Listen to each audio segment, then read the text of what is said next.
Hi guys! So, Burmans na naman. Kaya gawa tayo ng parol gamit ang bamboo. So, gagawin natin is step by step. Actually, super step by step nga ako eh. Charas. Kasi, ayan, sumot pa ako sa kawayanan para makakuha nitong kawayan.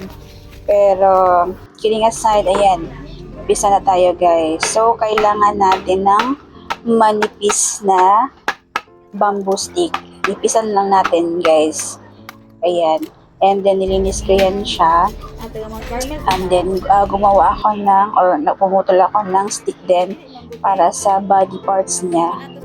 Ayan. So, na normal speed ko lang siya guys kasi meron din nag-request na normal speed lang daw ang pagkakagawa. Kaya ayan, para mas mabilis niyong masundan just in case gusto niyo rin gumawa ng parol na to. Ayan. Susundan niyo lang to siya guys ha.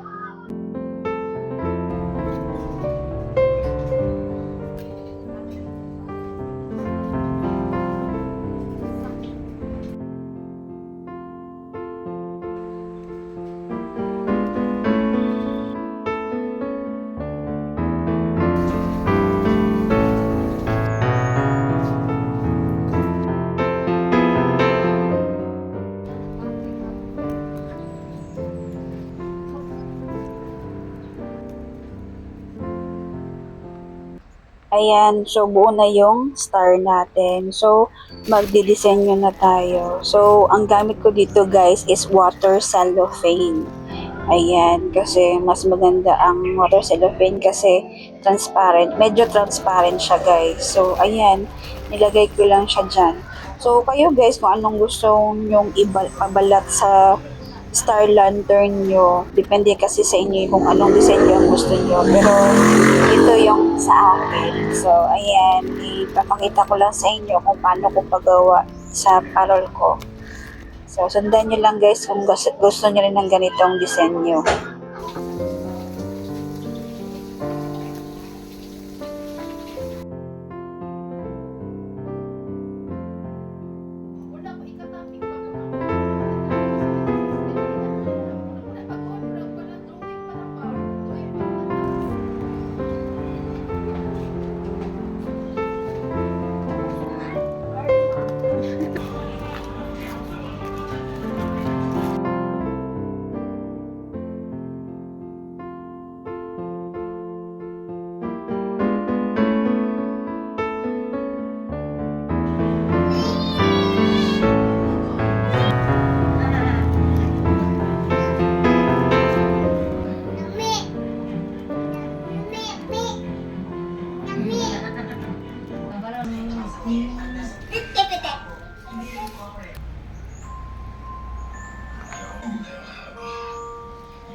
Gani, kuan kay na siya.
Vlog na lang siya.